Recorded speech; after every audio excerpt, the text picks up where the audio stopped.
Welcome to the Great Minnesota Recipe. I'm Shannon Lang, and I'm excited to host this brand new series celebrating the unique and diverse culinary experiences of Minnesota, and I can't wait for you to meet these cooks. We'll travel to Vergas, Buell, and Duluth to find out how each cook has had to adapt their recipes over time to thrive within Minnesota's unique resources and climate. These cooks are diving into their recipe boxes and sharing family favorites that have made the journey to Minnesota from afar. Then, in the fourth episode, the cooks will go head-to-head in a competition right behind me in this greenhouse, where they'll try to impress the judges with a new and exciting twist on the most classic Minnesotan entree, the hot dish. Today, we're meeting Tamara Tanksley, a professional chef from Vergas, Minnesota. She loves taking classic Minnesotan dishes and infusing them with Southern flavors. My friend Sharon traveled to Vergas to get a taste of Tamara's family-inspired dishes. Funding for the Great Minnesota Recipe is provided by Doherty Appliance Service and Sales, the Minnesota Arts and Cultural Heritage Fund, and viewers like you. Thank you.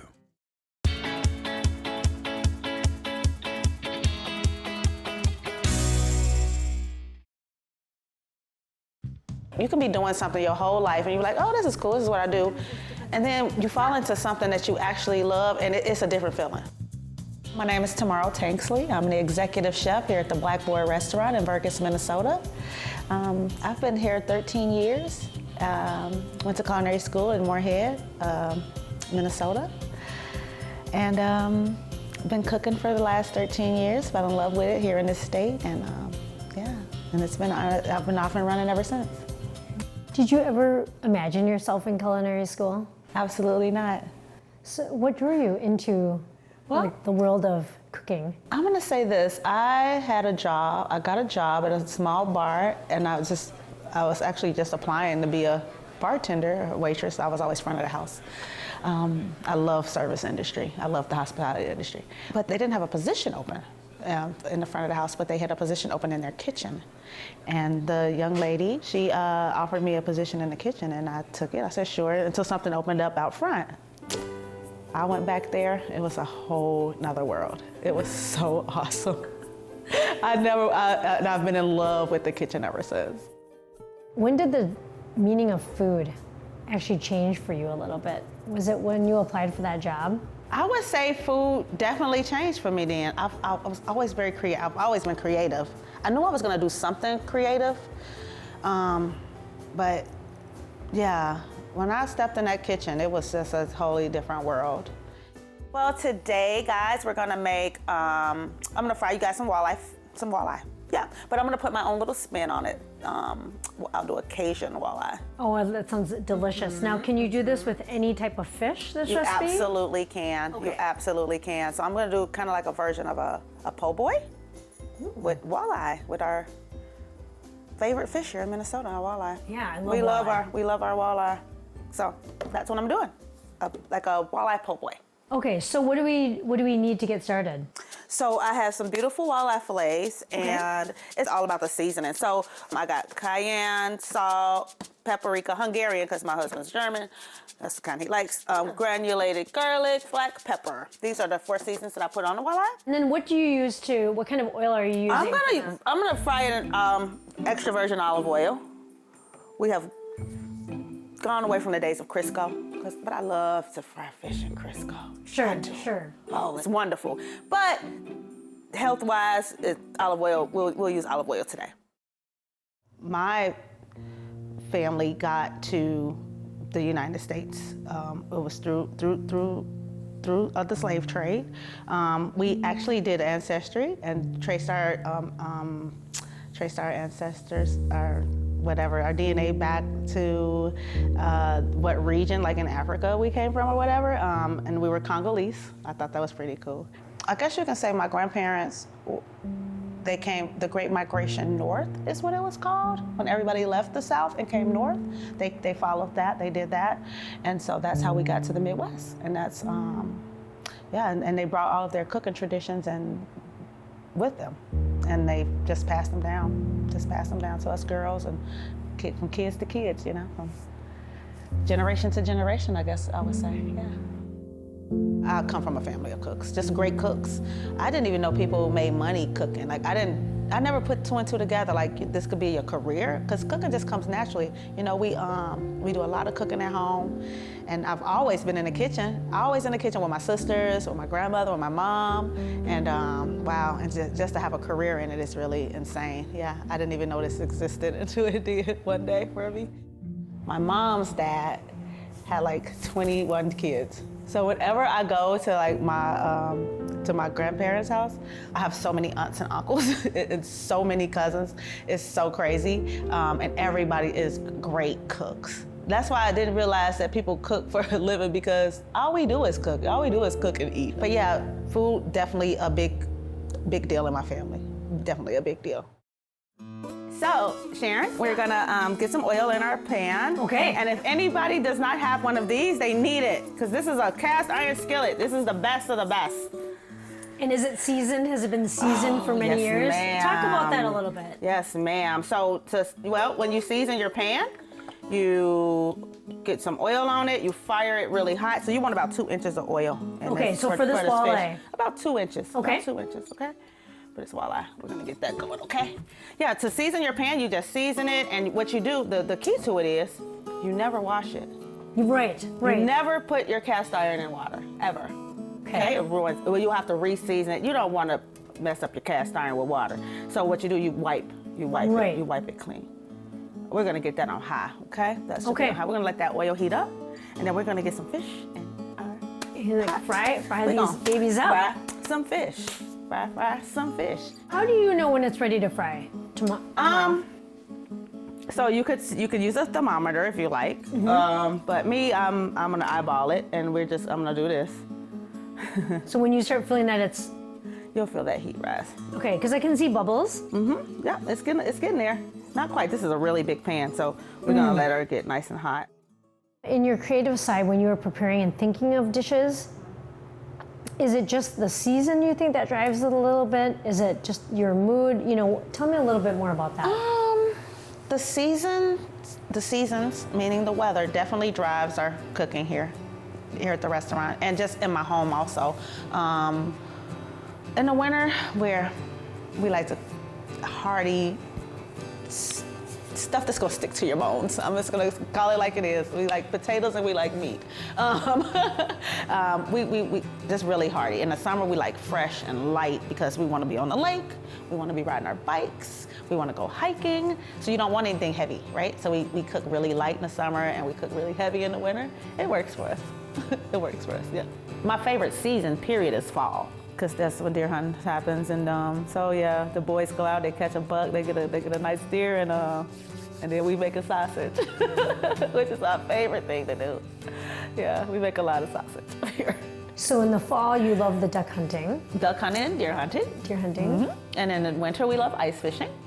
And in the summer, we just like to boat and pretend we're fishing. And yeah, so, and the spring is great too. It's just so muddy, but the spring just gives you this feeling, because it's almost time to plant, honey. And it's almost time that's when the gardener in you wakes up. It's like, oh, it's almost planting season.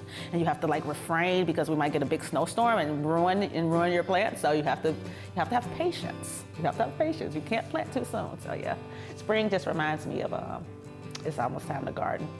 I don't think I could ever live somewhere where there's only like one season or two. That would be so weird. Like, I love the snow. I love the snow in the winter, the mud in the spring, the mosquitoes in the summer. Right? It's like you look forward to these things. Yeah. It is the changing. The changing of the season. Yep. It's like a renewal. Yep. You get to be renewed every 3 months. You get a renewal, except in the winter, because it lasts us a really long time. But we love our winters. We love our winters. You stay here long enough, you embrace it, right? You do, and you just don't understand how people could live any other way. This is truly God's country.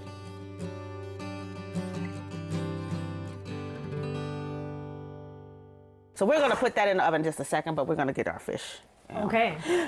Fingers crossed. All right, so I want to review this. So you dipped it in buttermilk. You keep going. Yep. And you've added these spices to the cornmeal. To the cornmeal and flour mixture. Mm-hmm. And would you say you just kind of a teaspoon of this, a teaspoon of that, or?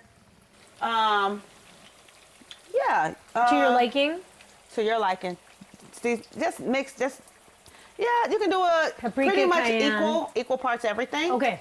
Equal parts everything. I was hoping I was going to all of these fillets. Let's see.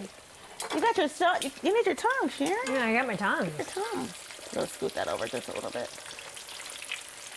So I can get this last fillet in that pot. Very nice. Beautiful. Should be able This to is get a her. nice big pan. Yeah, these are some beautiful walleyes. They are. Aren't they gorgeous? So tell me a little bit about Vergas. This is total lake country, absolute lake country. We have so many lakes around. We're on beautiful Star Lake right now, the west arm of Star Lake right now. Yeah, Vergas is just total lake country. Yeah, it's the cutest town ever. The people are so nice. I wouldn't live anywhere else. Oh, I love that. When you talk about Minnesota nice, you're talking about Vergas, Minnesota. Now, you know, cooking in general is one thing in your home kitchen. Yes. But to be a professional chef is another. Yes. So, what is the greatest joy you get out of being a professional chef? Teaching my younger staff, just showing them and seeing how they get excited when they do something right, and just teaching them what I know, and seeing if they got that same joy, see if they can find that same joy that I get from cooking. I love to see their faces light up when they make a dish, and I let them make a dish. I'd be like, you know what, you're gonna make this today, and they'd be like, oh. And it's just, I love to teach the younger generation behind me all about food, and just educating them about food too. Because I went to school and I just learned more about food, and I'm really trying to teach that to like others too, like my cousins and my generation behind me coming up. That the better eating whole foods, just the better you eat, the better you'll feel. You know, being DOS or having that background, that cultural background. They tended to cook. They cooked what they had, and they seasoned heavily because the cuts of meat may have not always been the best. So you want to season. You want to make it taste as best as you can. Now that tradition has definitely followed us, the heavy seasoning, and I'm teaching the generation behind me. We don't have to season so heavily because we eat better now. This is a really good cut of meat. You don't want to over season that because you want to taste it. Yeah. So some things that were taught, that you've just been taught by your grandmother, don't always translate to today's world.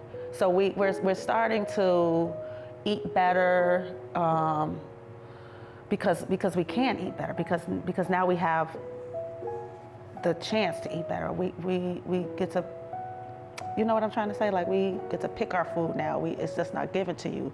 You get to you're more informed, so you make better decisions about food. You cook a lot for the seasons. Yes. So you obviously you fish in the winter. How about ice fishing? Yes, we ice fish in the winter. Yes, very avidly. The lake's really gross right now because it's right at that verge where it's gonna melt. It's gonna open up. But boy, when it freezes, first ice, we go out there and we just kill all the fish. We get the sunnies, we get the crappies. It's so fun. Ice fishing is fun. Well, right. Well, and it's really feeding your family. Yeah. all Oh, winter. absolutely. We literally can just. This lake is. It's a source of food. It's our food source. If you want it to be, it totally can be. Yeah. If you don't mind going out there and getting it, you can definitely get it. We're gonna let that fish cook about 2 to 3 minutes on each side. Okay, it looks incredible so far. Smelling good. All right, let's pop our bread in the oven. Sounds good. Okay, we're gonna pop it on the broiler. Yeah, and not forget about it. And not forget about it. When I go to work, it don't feel like work. It feel like I'm supposed to be here. I don't wanna leave. When people get upset because they have to go to work, I wanna go to work because I love it. If you can find something that takes you out of your own head, Yes. and find some peace, do Right. it. Because that's what cooking is for me. It's totally a mental health thing. Oh, we got some toast. Oh, it looks beautiful. When I can tell you're really happy in the kitchen tomorrow. Oh God! Oh my God! Yes. I suggest anybody find something that you don't mind doing, and try to make some money doing it. Oh, that's a beautiful. Oh, she's a beaut. Let's take her out. Oh, that was wonderful. She's beautiful. and sometimes you cook and like your food be so pretty, you be like, oh, you're so beautiful. That's what I talk to my food. We're gonna try to get this one out without breaking it. Hold on. Yeah, we'll go this way. Boop. Do you want another plate? Yeah, let me grab one more. Oh, it looks great. Because we don't want to stack it because then you're just gonna be dripping grease on your fish that's underneath. I really like how you use basic Minnesota ingredients and you intertwine them with your family history and your cultural background. Is it something that you've always wanted to share with people? And is that how you like share kind of your family history? Absolutely, absolutely. I love to, I try to do that too at the restaurant. Sometimes I'll just create a dish and everybody knows like, oh, that's tomorrow's dish. Because I'll do like a gumbo or something like that, or just do something that's like come from my history, or I'll smother something. We love to smother things in the South. So I'll do like put smothered pork chops on the menu. People just love it. So yeah, just, I like to show just a little side of me, you know? This is me. This comes from my grandmother's kitchen. Try it, you know? And sharing that love. I really appreciate you sharing your grandparents' love. I really do. I can tell by the way that you cook and the way that you prepare and how things are thought out. Yes. It very much is sharing your family with others. No, thank you, Tamara. Yeah, you're welcome. Tomorrow, we are making the remoulade. We're gonna make some remoulade. And it's basically It's a fancy term for the tartar sauce. I'm gonna say it's a French word for tartar. All right. Google it, guys. Yeah, exactly. Because I don't remember. Culinary school is so long ago, but I love making a remoulade. I say it's just a fancy French term for tartar sauce. Okay, I love how you're not measuring. No, we're gonna make, because you know what? We got 4 pieces of fish, so we're gonna make some remoulade for 4. Okay. That makes sense? See, it's almost like about a cup. Yeah. Okay. About a cup. Okay, so we have a little Dijon. Dijon mustard. And really with the remoulade, so all the ingredients, you gather them and then you put them together, you mix them up and you just set them in the refrigerator. Refrigerator, yes. That's all you have to do. Oh, Sharon, you know what I'll have you do? I'll have you mince some garlic. Do you know how to use a knife? Yes, I do. If you trust me with your knife. I do trust you. And how many cloves would you like? Maybe 2 cloves. Okay. Can you mince that up for me? Awesome. Yep, you can use my little piggy. Use your little piggy, yep. I'll take that. So I'm gonna put a tablespoon. This is a half a tablespoon of Dijon. Of Dijon mustard. Okay. And that should do it. You can't have enough garlic. No, you can't. And then I'm gonna put a tablespoon of lemon juice. I don't see any salt on the table, so you're using mayo, Dijon. You don't need any salt because guess what? That mayonnaise has plenty of salt in it, okay? You use lemon juice to brighten up anything, to brighten stuff up. If something's not, I'm gonna put a tablespoon of lemon juice in this, okay, guys? Okay. Like that. Yeah, lemon juice is a brightener. It brightens up anything. If something tastes dull, add a splash of lemon. It'll get better. It'll get better real quick. We're gonna put a teaspoon of this is Worcestershire sauce. Worcestershire. There's the sodium. How people say it. Yeah, here's the sodium. Here's a little salt. Yeah, we don't have to add salt because a lot of these things have. And we're putting capers in it. Capers are very salty. Very salty. Very salty. So I'm just gonna do that with that because I don't have to. That's enough. Okay. Just a dollop. Yeah. Maybe It's 1 a or 2 dollop. tablespoons. Maybe a Actually, tablespoon and a half. it should be a teaspoon. That's a teaspoon of Worcestershire. Okay. I'm gonna put a little couple dashes of hot sauce. So any type of favorite hot sauce? Your favorite hot sauce. Yeah. Yum. Yep. And you can add that garlic once you put your garlic in there for me. Thank you. Capers are very salty, guys, so you can rinse them off if you need to. I'm just gonna add a little handful of capers. Ooh, that'll be good. And they're salty and good. Oh, you know what we need? Pickle. Oh, Let's add yeah. some pickle. Do you ever use relish? You can use pickle relish for this recipe, absolutely. Sure. But when you don't have any pickle relish, you just take some pickles and you dice them up. Dice them up, yeah. Yeah, I'll do that. Okay. I'm quicker.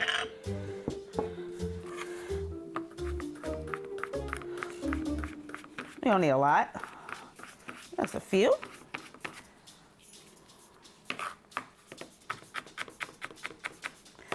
And it'll bring it off. So this could be your sour. Remember you were saying something about sour? Yes, exactly. Yeah, so this could be your sour. So it's the perfect hot, blend of, hot, yes. sour. The mayonnaise is sweet. You see how we hitting all the corners of our mouth here? Exactly. And are you And all our using, taste buds. using kosher dill? Okay. Yep, kosher dill. Yep, because you can use so If you got like dill relish, you could absolutely put a couple tablespoons of dill relish. Okay. But I don't have any, so I'm just gonna chop up a kosher dill pickle and throw it in my remoulade. And it'll serve the same purpose. It smells delicious. I mean, that with the garlic and the pickles and the capers, it really. Well, I never thought to combine the mustard in there. I think that's what threw me off a little bit. A little Dijon. Yep, a little Dijon. A little French mustard. See, that's that. Looks wonderful. Yeah, It smells good. great. Okay, I'm gonna taste that just to make sure I don't need to adjust anything.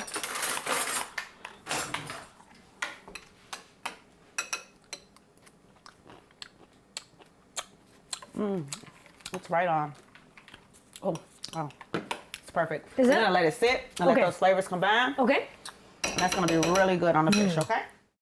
All right, so Sharon, let's build a sandwich, huh? We'll build All a right, plate. that sounds great. I mean, if I could describe actually the fish right now, it looks amazing. It smells so savory and warm. It's gonna have a nice little spice to it. Yes, I I'm mean, grabbing you the can really smell that remoulade. cayenne and the paprika. Oh, here's the There's our remoulade that we made remoulade. earlier. So we'll get a knife. And So there's been some butter, and we broiled it in the oven, which Yep, is really nice. yep. We broiled our bread just to give it a little crunch, get it nice and crunchy. Yeah, I was actually very surprised at how the fish did not splatter everywhere. No, when no, you deep you- fried it, it was a very clean fry. It looks delicious. That's our taster piece right there. Oh, okay. It's really good. There might be a couple bones in it. That's okay. Just be Real careful. fish? Real fish has bones, guys. Yes, real fish has bones. I'm such a freak about that too because, you know, how sometimes I don't eat chicken unless it has like some people are weird, like they don't like to eat chicken with a bone. Yes. I can't eat chicken without a bone because I'm like, what is this? Is this I chicken? usually eat chicken Chickens with have the bone. bones. Where's the Yeah. bones? I usually eat chicken with the bones. Yeah, I need to see the bone. It proves that it's the real chicken. So I'm so weird. People are weird like Look that. at that Oh, little- remoulade. Yeah, it looks so crazy good with little- the bread. pickles in there. gonna It be looks really so good. good. Just do that. I like a lot of sauce. Okay. Take a piece of lettuce. Is our bread upside down? Like this. Let's do like that. Like that. Put a nice piece of lettuce. And iceberg is typically a really good lettuce for a po' boy because it's so watery and crispy. Yeah. Do that. So do you Beautiful normally fillet. make this in the summer?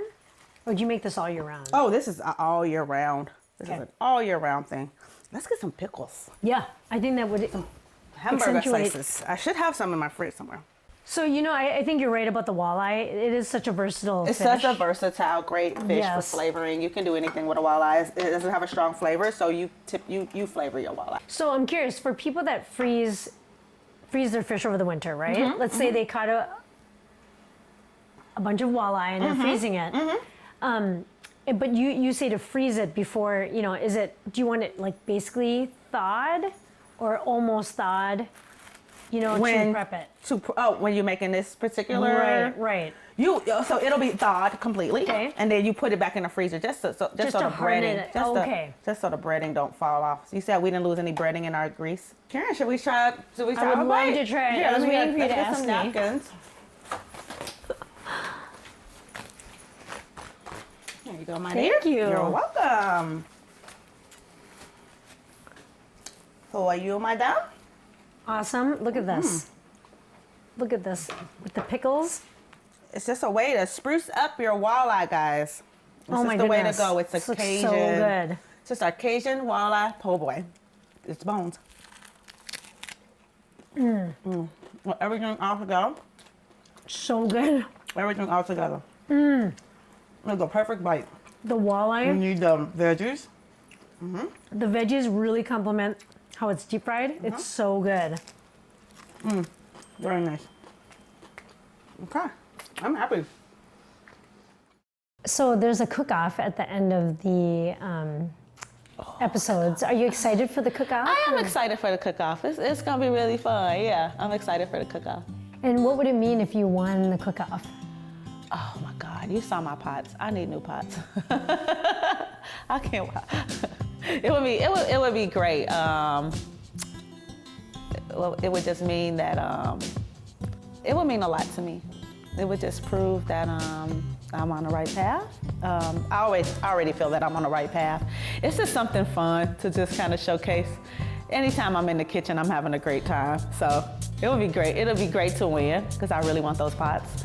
But yeah, it's just gonna be a good time. And I get to meet some new people and meet some new chefs, and I hope we get to exchange some recipes. Simple ingredients can become something extraordinary when you have the passion and love for cooking like Tamara.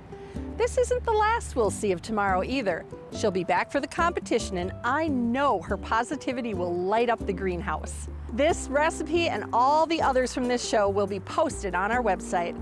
Sharon and Tamara also made a delicious dessert recipe for our companion series, Just a Bite, only on Instagram. It's posted now, so go check it out. Next time on The Great Minnesota Recipe, we're headed to Buell, where we'll learn how to make a classic Italian dish. Here's a sneak peek.